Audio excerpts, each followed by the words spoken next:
So I am Karin Henderson. I was born and raised in and still live in beautiful Calgary, Alberta. When I think about who I am, here's some of the things that come up for me. So I am a mom. These are my two adult children. No matter how old they are, I will continue to call them kids. That is my son Carson and my daughter Jaden. And so I'm a proud mama of those two. I'm also a volunteer mentor. I am very involved with a local minor hockey association where I mentor board members and youth volunteers to create an atmosphere of leadership, mentorship, and respect both on and off the ice. This is a picture of us volunteering at a local nonprofit here in Calgary called Community Kitchen, where we had the pleasure of bagging together some fresh produce for their good food boxes. And I am a small business owner. In early 2025, I started my own business. It is called J2K Consulting. And I just started out that business with one goal, and that was I just want to help people help people. So, a little bit more about what I do at J2K. I work with a number of local nonprofits in a variety of ways. We all know that in the nonprofit sector, we often wear many hats. And sometimes those many hats that we wear quickly become too many. Shout out to my team of one, leaders of volunteers out there. If you're joining us today, give us a wave in the chat. I often say to my friends who are teams of one, you're now a team at least of two because you've got me in your corner. So good to see you all. And like I said, please drop us a wave if you are a team of one. But that's where I come in and support. With certifications in both nonprofit management and volunteer administration, I meet my clients where they're at and provide the support that works best for them, and that is an organizational priority. So between volunteer and program management to fundraising to strategic board support and development, I'm able to offer a variety of services to get organizations back on track to helping people help people. And of course, one of my favorite things that I get to do quite often is events. So, do we have anyone in the chat or in the group today that is new to organizing or has not had the experience in organizing any events? If it's your first time ever and that's why you're here today, if you're a seasoned event planner, let us know what your status is over in the chat. So, let's start with the why. Why do events matter? So, I'd love to hear from you if you see something beyond what's listed here of why events matter to you. We know that events are not just logistics. Events help build community, help connect people to the organizational mission. They energize volunteers, supporters, donors, and the communities that we care for. Events create stories and experiences and oftentimes connections that people remember. I have been to so many different events, either as a participant or as a host, where people make the most amazing connections. And then you see them on and over again together with somebody that they had just met that day. So it's very fun to see those connections evolve. I do strongly believe that every event should engage, empower, and elevate the group that we are planning that event for. So when I think about planning, the very starting steps in the foundation of any event, I always think about Bill Phillips. I don't know if anybody remembers Bill Phillips. He was a fitness influencer in the 1990s. And his motto for his exercise and nutrition program was, if you fail to plan, you plan to fail. And I'm sure you've heard that from a number of other influencers in different ways or different versions of over time. And if you haven't, I'll say it again. If you fail to plan, or if you fail to plan, you plan to fail. So take the time to create your plan. It is critical. When I'm starting the vision process of an event, I have a few resources that I like to use. From timelines to checklists to budget templates and a risk matrix. All of those things, I'll pop my website in the chat a little later on. You can go on there and sign up, and I'll send you a free template for all of these resources that I use. And some things that are important to ask yourself and your team are, why are we hosting this event? Is it for community engagement, organizational awareness? Is this a fundraiser? It's important to identify why you're hosting in order to set clear, achievable goals for your event. Who is this event for? Who are we including in the invitation? What does success look like? This is really important to me, the success matrix. How do we know if we've met our goals if we don't know what they are? It's really important to set those goals, even sm like especially small ones, getting those early wins. What resources do we actually have, and how are we using those resources?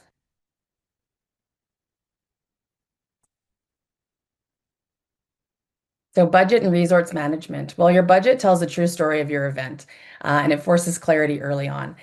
If you've ever run an event on nothing, not a dollar, not a dime, give us a thumbs up in the chat. I'm sure when I think about running resources on running events on zero resources, and having to, really figure it out, build it from scratch, those are some of the best stories and some of the greatest experiences and definitely the best learnings. So when you're planning out your budget and resource management, make sure that you include venue costs, catering, AV, tech, insurance, licensing. These things are often overlooked, but absolutely critical. My rule is to build your expenses first and then explore avenues like sponsorship, grants, revenues through ticketing, really just depending on where you're at and what your event is.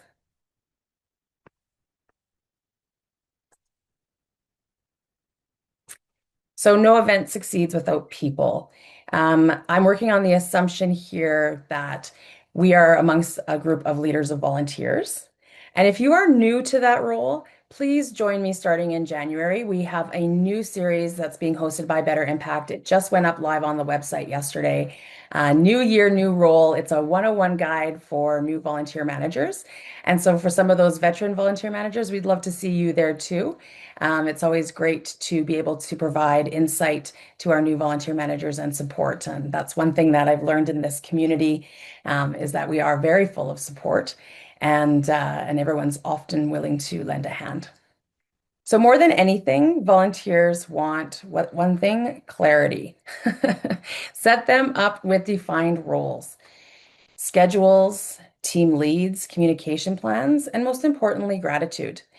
That it's kind of that year-end time right now where people are celebrating lots of different holidays and lots of different events.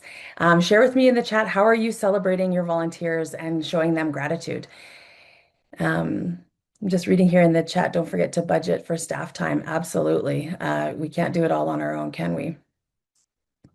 So when we focus on what we can control, when we're talking about risk and readiness, risk is one of those hard spaces where I don't love to live in, but it's necessary.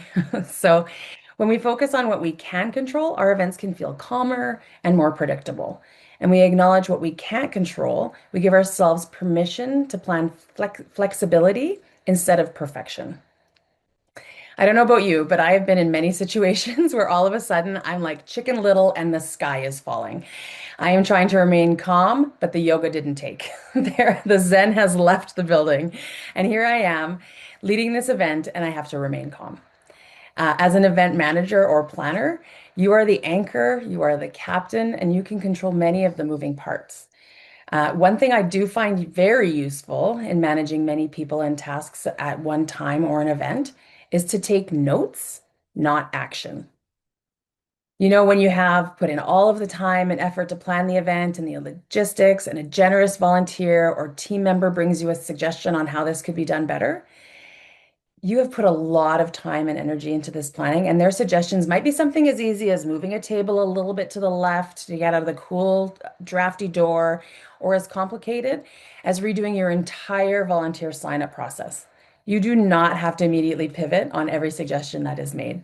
You can take a note for next time, thank them for their suggestion, and ask them to join the event debrief. Trust yourself. Give me a thumbs up if you've been in a situation like this. This happened to me very recently, and I didn't trust myself. I pivoted, and it was specifically with a volunteer management event sign up. And I'm a CVA. I know how to create a volunteer sign up. And I lost confidence in myself for a minute, and I pivoted and I switched. And then, you know what? I guess you can probably guess what the outcome was. I had to switch back because what I was doing and was right in the first place and was most efficient and most effective, and I didn't trust myself. So I really want to encourage you to take notes and not action. Take some time to reflect on what is being asked and how that will impact the greater group. Okay, execution day, which sounds very bon bon bon.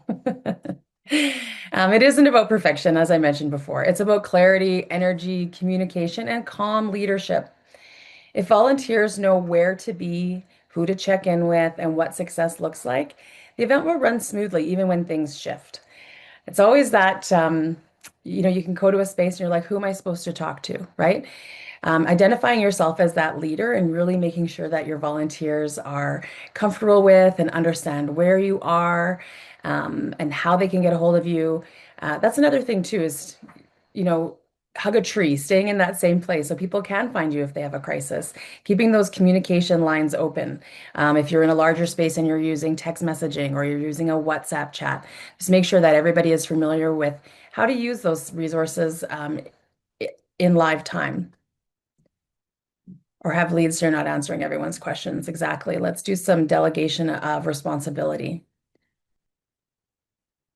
Yes, a handout for sure. So here's my rhythm for the day, starting with a volunteer huddle and, checking in and seeing. I am so guilty of this. If I am in charge of organizing an event, I will have every detail sent to you in a memo 3 times, prior to the event. But if I'm a participant, I'm volunteering, sometimes I don't read that memo. So I am very guilty of that. So start with a volunteer huddle and reconfirm responsibilities with everybody. Having people face to face and knowing that that's going to be part of your responsibility for the day, is a great way to set your team up for success. Review the run of show. Tell everybody what the plan is. We don't need any secrets. We don't need to gatekeep anything. Be really transparent about it. Here's how we think things are going to go. Make sure you do those tech checks. Guess who didn't make sure they did a tech check before starting this call today? Keep your communication open. Like I said, if you're going to be using walkie-talkies or WhatsApp chats or however that we're going to do it, make sure that your volunteers know what the communication plan is.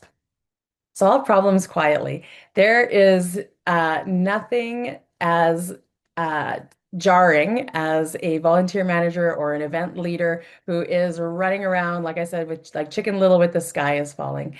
There is definitely a way to solve problems quietly, and effectively and efficiently. And celebrate the wins as they happen. There's no little win. Anytime that we're leading an event and using volunteers, using staff, using team members, there's going to be a lot of wins. So make sure that you celebrate those. Because as a leader, your energy sets the tone. If you stay grounded, your team will stay grounded too.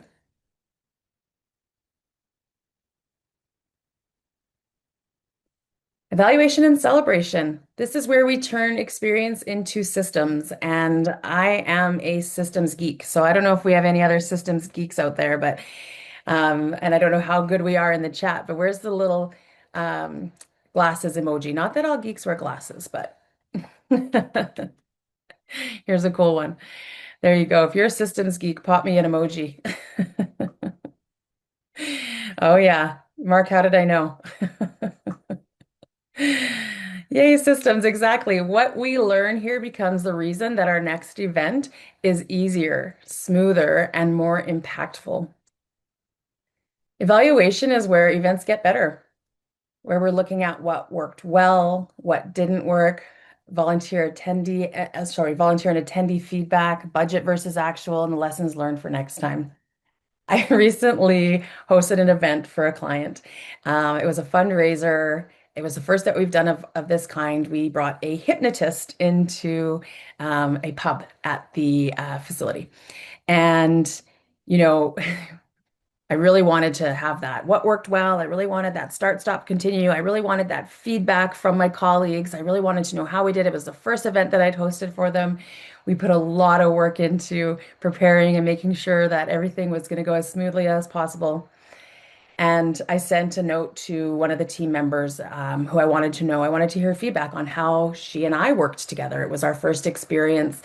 She was on the financial end, that's a huge part. And I wanted to make sure our systems were clear and, that everything went well and we meshed. And I said, I'm asking these 3 basic questions, like what went really well, what was confusing, and what can we do differently for next time? And I just had to chuckle. I did get some good event feedback on how we worked well together, but another piece of feedback that I got was the ceiling really could be lowered in that venue. And I was like, you're not wrong. It was very echoey, but I don't think that's within my scope today. So be specific when you're asking for that feedback, and appreciate what people have to say. And you can take that into rolling it into learning for the next time. It helps you build an organizational memory instead of starting from scratch each year. I feel that it is critical in elevating events to record the wins and learnings. I think it's also really important to put this in a safe place, whether it be a SharePoint file or a Google Drive, or my favorite, in the calendar placeholder for next year's event. So we know every year that we are going to have International Volunteer Managers Day. We know that that's going to happen every single year, and we get lots of good advance on when that's going to be. So I take my notes from the year previous, and then I put them in the calendar placeholder that I have for when we're going to kick off and start planning that event next year. That way it's easily accessible. It is right there for me. It also lives somewhere in the SharePoint file or Google Drive, but I like having it right there ready for the next time. Using tools like stop, start, continue after your event are super helpful in creating systems and future planning. Does any of our experienced event planners, as well as our folks who are system lovers like myself, what are you using? Are you using something like a start, stop, continue? Do you have something else that I don't know about that I could learn about today? I'd love to hear what you're using for your post-event evaluation systems. Let's talk a little bit about AI. Give me a thumbs up if you're currently using AI in your work and feeling comfortable with it. And give me a thumbs down if you're like, nope, no AI for me. A little bit skeptical for sure. Well, I mean, it's true. AI is an incredible support tool, but it is not a replacement for human judgment. I've, I think we've all experienced seeing some, you know, posts on social media or things like that where we're like, I think we might have missed the mark on this one, or we can tell that's AI, and everybody's quite skeptical. But you know what? You can use AI to help brainstorm themes, draft checklists, create volunteer role descriptions, and support post-event reporting. Oh, event titles. Yeah, that's great. Yeah, trying to get something catchy and just wanting to, yeah, something new and creative. It does save a number of hours and reduces the mental load of planning ahead. AI is also really helpful in building templates for risk management and mitigation. It helps you think beyond the risks that are right in front of you, and truly does help with that mitigation. I recently hosted an event where we created a real in-depth risk heat map. Um, and from, things, the most minor incident that could possibly happen that we thought there's no way this could happen. And sure enough, it became in real useful and was very helpful. When some of those things that we thought there's no way this is the lowest risk thing on our matrix, that came through and actually happened. And we thought, okay, great. But guess what? We already had a plan. So we knew exactly what we were going to do. We knew exactly what our actions were. It was so helpful. It was so helpful. Yeah, I agree. It's not a replacement, but I definitely think there's some good support features out there. So as I mentioned, we created this risk heat map and really helped with that pivot rather than panic. So that was really good. So I would encourage that. And on that, look at that drastic change in color scheme. I do want to share with you, highlight a colleague of mine who has built a fantastic AI-powered tool specifically for nonprofits. Lori is a fractional fundraising expert. She's part of the consulting network that I belong to, the Fractional Nonprofit Network. She has created these practical assistants that guide you through decision-making and project planning and evaluation. They're designed to streamline your events even further, and they can be a great addition to your toolkit. I have used these tools. I've used a toolkit for preparing a poker tournament. I was like, I've never done a poker tournament before, so let's, work together with this toolkit that she had created, this AI assistant. And it doesn't do all the thinking for you by any means. There are some prompts set out that are, critical pieces of planning events and risk matrix and things. But I found it really got me thinking. It felt like a conversational workflow. So being a team of one, I did feel like I had a little bit of an assistant. It certainly isn't, again, like we're not relying on it 100%, but I found it got me thinking a little bit further about all parts of my event planning, from the very concept to how like promotion, engagement, and then board proposals and follow up and evaluations. So it's a very interesting tool. There is a QR code here. Again, this isn't my personal business, but I have used this AI planning assistant and I would recommend it. So if you're interested in that, please go ahead and do that and reach out to Lori. She's also, you can find her on LinkedIn. Okay, regarding AI for planning and support, do you mean ask ChatGPT or another service? It's really up to your preference. So we know there for the Google Workspace, there's the Gemini, and for the Microsoft, there's, they have their own version as well. So it really depends on what you're familiar with using or want to use if you want to choose to use AI. I use a combination. I also use a meeting note app called Motion. And I use Motion to help with my online meetings, drafts me up a um, little post meeting write up as well as task management. So that's something that I use. So it really just depends on what AI service that you use, but it does that, those prompts do work in ChatGPT. Okay, so we just packed through a lot of information, and I'm wondering if you have some questions. I have a kind of a prompt question here if we don't have any questions, but I'm sure there should be some. I know my presentation skills aren't 100%, so there has to be questions. Oh, so finding participants in rural counties is challenging, and that's for participating in events. That's fun, where you have a bit of a template and now you get to do some tweaking. Risk of a no-show for an event. Is that what I'm getting there, Cheryl? I think so. Sure. Stop, start, continue. So I'll just kind of go back there. Thank you for asking that. So it is a bit of it's an evaluation framework that you can use after your event has happened. So start. So this is what we want to start for next time. New strategies that we want to implement next time. For example, moving the guest check-in away from the drafty door. That's a very simple basic, but it's things like what we've learned in our event that we want to bring forward to next time. Stop. These are things that we probably don't want to do anymore because it didn't work. Like, let's stop putting the check-in right at the front of the door. It causes backlog, it causes a big lineup. Whereas if we had people filtering into the event, they could hang up their coats before they check in. They could do a number of things. There would be more space for people. And continue what went really well. Could be something as simple as we listened to the feedback from our volunteers when they suggested we move the coat check to a different area. Those are very simple, very basic examples, but that's what start, stop, continue. So what we want to continue doing moving forward, what we want to implement for next time, and what didn't work, what we want to stop doing. I hope that is a good explanation for you, Emily. And you can definitely Google it. It's a very common framework that people use for evaluation. And you probably will learn even more.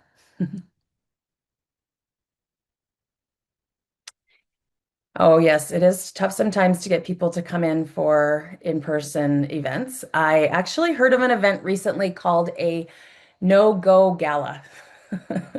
And so that's a fundraising event where an organization hosts a no-go gala. So they don't have a gala because the people don't want to go. And so that's sort of that's their fundraising campaign.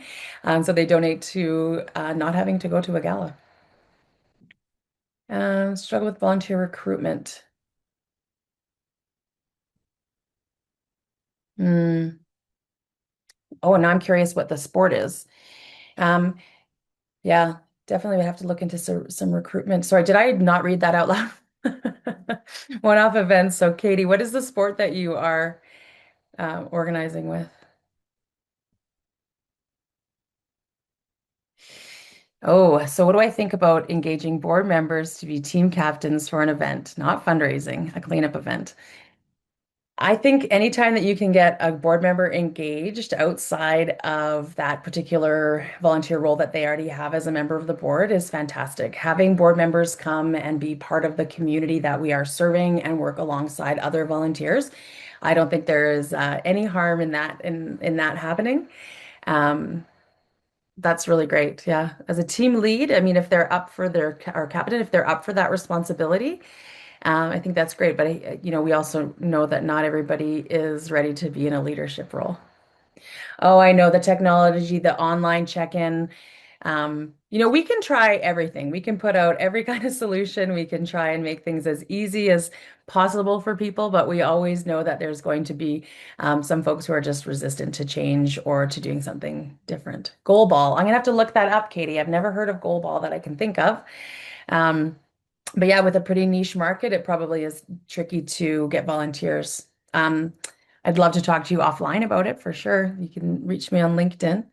Look at that. What a great picture. So I would love to chat more. If anybody wants to just connect with me on LinkedIn, I love going through and, chatting about volunteer stuff and helping, maybe helping provide some suggestions or helping find some answers.